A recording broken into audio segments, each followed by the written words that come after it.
하버드의 천체 물리학자 A.B. 램는 쌈 I 아틀라스가 실제로 어떤 종류의 외계 기술일 수 있다고 제안했다. 숫자들이 방금 바뀌었고 그와 함께 쌈 I 아틀라스에 대한 전체 이야기도 바뀌었다. 수개월 동안 천문학자들은 이 별감 방문자가 단지 붉은 행성 곁을 스치기만 할 것이라고 가정했다. 천문학자들은 우리 태양계 바깥에서 온 아마도 혜성일 가능성이 큰 새로 포착된 물체를 계속 추적하고 있다. 쌈 I 아틀라스라는 이름이 붙은 이 침입자는 7월 1일 처음 포착되었다. 장관이지만 무해한 근접 통과. 그러나 하버드의 AVR 로벳 팀과 나사 제트 추진연구소 내부의 독립 분석가들의 새로운 계산은 놀라운 사실을 드러냈다. 이것은 혜성이 아니다. 바위이고 그런 경우 아마 내 태양계 내부에 태양계를 표적으로 삼고 있을지도 모른다. 우리는 그 궤도가 행성들과 매우 잘 정렬되어 있다는 것을 안다. 쌈 I 아틀라스의 궤도는 단지 정밀한 것에 그치지 않고 적극적으로 더 조여지고 있으며 속도도 변하고 있다. 그리고 이제 처음으로 최신 데이터는 그것이 실제로 화성과 충돌할 수 있음을 보여준다. 쌈 I 아틀라스는 인류가 지금까지 성간 공간에서 안쪽으로 들어오는 물체 중 추적한 그 어떤 것보다도 빠르게 움직이고 있으며 이번 주 기준 태양에 대해 초당 거의 87km의 속도다. 실질적으로 이는 지구와 달 사이의 거리를 80분도 채 안 되어 가로지른다는 뜻이다. 매 1시간 이동할 때마다 태양, 목성, 화성의 중력 당김이 초당 마이크로미터 단위로 그 경로를 조정하는데 이런 미세한 변화와는 수천만 킬로미터에 걸쳐 거대해진다. 화성 정찰 궤도선 마스 리컨스트레이션 오비터은 최근 경로에서 확인했다. 물체의 코마, 즉 흐릿한 헤일로가 8월 이후 밝기가 2배가 되었고 자외선에서 이상한 괴너지 스파이크가 나타났다. 이는 전형적인 해성 물리가 아니다. C. O2 방출률은 태양계의 어떤 해성에서 보았던 것보다 훨씬 크다. 태양에 가까워지면서 안정화되기는커녕 쌈 I 아틀라스는 유도 미사일처럼 행동하고 있다. 의도적인 펄스 형태로 가스 기둥을 분출하면서 자체 조정 가속 궤도 수정 중이다. 새로운 궤도 해석은 2025년 9월 26일 화성과의 최근 접이 고작 1.900만 킬로미터라고 제시한다. 행성 천문학자에게 이는 머리카락 한 올 강역이다. 이 거리에서는 화성 자체의 중력이 해성에 측정 가능한 영향을 미칠 수 있다. 다른 항성계에서 행성이 되었을지도 모를 것의 한 조각. 그리고 여기 무시무시한 반전이 있다. 불과 초당 10km의 추가 속도만으로도 궤도를 충분히 기울여 불과 몇 주 뒤에 직접 충돌을 야기할 수 있다. 생각해보라. 쌈 I 아틀라스가 운명을 근접 통과해서 충돌로 바꾸는 데 필요한 것은 스페이스X의 스타쉽이 지구에서 발사할 때 사용하는 운동량의 일부분에 불과하다. 그리고 그 운동량 변화가 지금 바로 그 꼬리 속에 숨겨진 차에 일어나고 있다. 칠레의 제미니 사우스에서 얻은 분광 관측은 아무도 아직 설명하지 못하는 사실을 드러냈다. 승화한 얼음이 일정하고 무작위로 분출되는 대신 쌈 I 아틀라스의 꼬리는 정확히 17분마다 시계처럼 가스를 펄스 방출하며 수일에 걸쳐 완벽히 동기화되어 있다.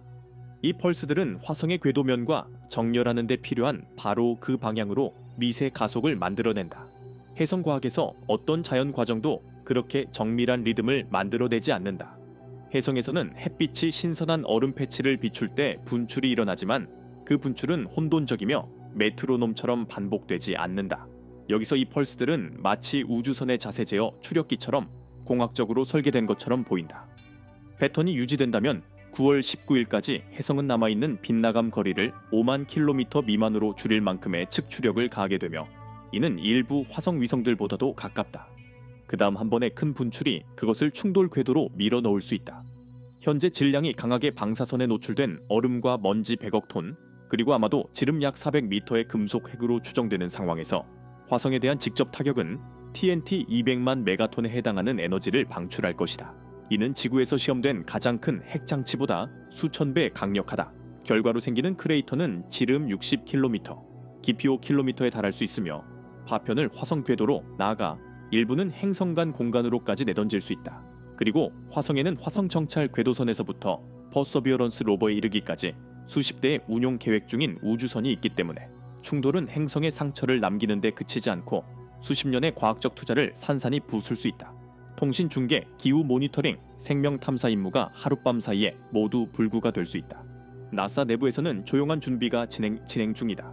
유출된 메모들은 임무 기획자들이 이미 화성 정찰 궤도선을 전방 레이더로 활용해 쌈 I 아틀라스의 진입 벡터를 영상화 추적하고 있음을 보여준다.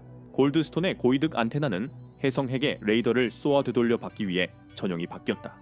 결과는 아직 기밀이지만 한 내부자는 그것들을 우리가 지금까지 기록한 어떤 에코와도 같지 않았다.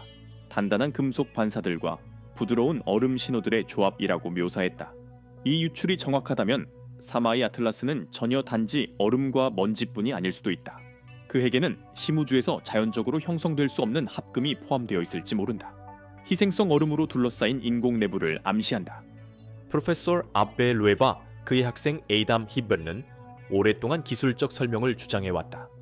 동료 심사를 진행 중이지만 이미 온라인에서 회람되는 그들의 새 논문은 3I 아틀라스가 고등 문명이 쏘아올린 지시된 메신저라는 시나리오를 제시한다. 우리 태양계를 그저 통과하는 대신 화성에 살짝 스치듯 접근해 탐사선을 투하하거나 고의로 추락해 지하 캐시에서 검출 가능한 물질을 방출한다는 것이다. 그들은 가스 펄스 하나하나에서 이 물체가 질량을 무작위로 잃는 것이 아니라 스스로를 조종하며 자신의 승화 배기가스를 돛처럼 이용해 항해하고 있다고 계산한다. 이는 우주선이 자세 제어 추력기를 쓰듯 행성 이웃으로 진입하면서 궤도를 조정할 수 있게 한다. 최악의 우려를 확인이라도 하듯 유럽 우주국의 마스 익스프레스는 화성 상공의 고궤도에서 작게 반짝이는 물체의 세계를 촬영했다. 삼각형 편대로 배치된 그것들은 처음에는 우주선으로 일축되었지만 연속된 세 바퀴의 궤도에서 같은 위치에 나타난다.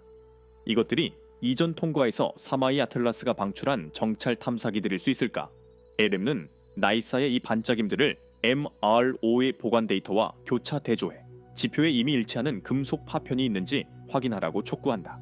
만약 발견된다면 그것은 지금까지 기록된 최초의 성간 기술 증거가 될 것이며 우리가 지구에서 연구해온 화성 운석보다 훨씬 더 중대한 의미를 갖는다. 타임라인은 이제 소름 끼치게 보인다. 2025년 9월 26일 사마이 아틀라스가 화성의 궤도 경로를 가로지른다. 9월 19일부터 30일까지는 가스펄스를 통한 최종 궤도 수정의 결정적 창이다. 이 기간 동안 혜성의 화성 대비 속도는 초당 약 57km일 것이다. 그 속도에서 비껴치는 타격만으로도 입방 킬로미터 규모의 암석을 기화시키고 먼지를 우주로 분출할 수 있다.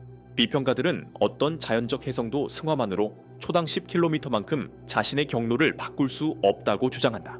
그것에는 100억 주를 넘는 집속 에너지가 필요하며 이는 우리가 본 어떤 해성 분출보다도 훨씬 크다. 그럼에도 바로 그것이 궤도가 암시하는 바다. 이 에너지 격차는 로브의 가장 강력한 카드다. 우리가 그런 기동을 보고 있다면 행성 과학에 알려지지 않은 규모의 동력을 무언가가 제공하고 있다는 뜻이며 어쩌면 얼음 아래 묻힌 핵융합 또는 반물질 원자로가 과열된 가스를 추력으로 분출하고 있을지도 모른다. 한편 전 세계의 아마추어 전문가들은 포착 가능한 모든 3I 아틀라스 이미지를 제출해달라는 요청을 받았다. 그중 일부 이미지는 꼬리가 세 가닥의 바늘 같은 줄기로 갈라지며 녹색으로 빛나는 모습을 보여주고 기묘한 오로라 같은 그라디언트가 가스 분출과 같은 리듬으로 맥동한다. 장노출에서는 이 녹색 광선들이 화성을 향해 수렴하는 듯 보여 마치 경로를 그려주는 것 같다. 화성은 지구에서 멀리 떨어져 있지만 거대한 충돌은 파편을 행성 간 궤도로 던질 수 있다. 일부 모델은 파편이 10년 안에 지구 근방에 도달하는 모습을 보여준다. 그 파편 중 어떤 것이라도 공학적으로 설계된 미생물이나 자기 복제 나노 기술을 실어 나른다면 그것들은 화성뿐 아니라 결국 내 태양계 전체를 감염시킬 수 있다. SA, 로스코스모스, CNSA, J에게는 모두 조용히 비상 태스크포스를 소집했다. 아무도 공개적으로 이유를 말하지 않지만 내부자들은 행성 방어 프로토콜을 언급한다. 역사상 처음으로 과학자들은 인류가 성간 물체가 다른 행성에 도달하기 전에 그것을 요격하거나 심지어 파괴하려 시도해야 하는지 공개적으로 논의하고 있다. 궁극의 질문은 남아있다. 누가 또는 무엇이 사마이 아틀라스를 통제하고 있는가? 그것은 우리보다 수백만 년 앞선 문명에 방치된 비행체로 시스템이 자동 조종으로 돌아가고 있는가? 아니면 우리의 반응을 시험하는 의도된 탐사기인가? 우리는 모른다. 하지만 데이터는 더 이상 수동적 해성이라는 옛 서사에 들어맞지 않는다. 이 물체에 관한 어떤 것은 바위가 아니라 차량처럼 행동한다. 9월 중순까지 허블에서 JWST에 이르기까지 모든 주요 관측소가 3I 아틀라를 향해 조준될 것이다.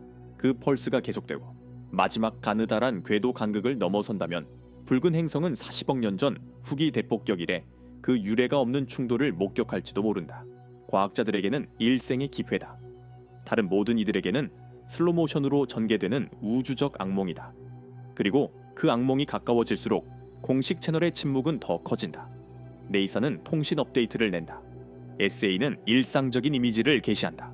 그들은 사마이 아틀라스가 정말로 화성과 충돌한다면 그 여파가 우주에서 우리의 자리를 다시 쓸 것임을 안다. 그러니 올해 9월 화성이 떠오르는 것을 바라볼 때 기억하라. 그 녹슨 세계 위에서 한 성간 물체가 우주의 바늘귀를 꿰듯 지나가며 이상한 녹색 배기를 맥동시키고 미터 단위로 경로를 조정하고 있다. 어쩌면 우연, 어쩌면 자연일지도 모른다. 그러나 만약 아니라면 그 얼어붙은 핵 깊숙한 곳에 어떤 숨겨진 엔진이 의도된 충돌을 향해 키를 잡고 있다면 지적 외계 생명에 대한 첫 부인 불가능한 증거는 라디오 신호로 오지 않을지 모른다. 그것은 초당 5만 피트의 속도로 우리 이웃 행성에 돌진하는 빛나는 녹색 혜성의 형태로 올지도 모른다. 밤하늘을 다시 쓰고 우리가 혼자가 아님을 보여주며 그리고 우리는 곧 아주 곧 알게 될 것이다. 그러니 리아이 앨리스에 지금 실제로 무슨 일이 벌어지고 있다고 생각하는가? 자연현상인가? 아니면 그 이상의 무엇인가? 아래 댓글로 당신의 생각을 남기고 이야기가 전개되는 대로 더 많은 업데이트를 받기 위해 구독하는 것도 잊지 말라.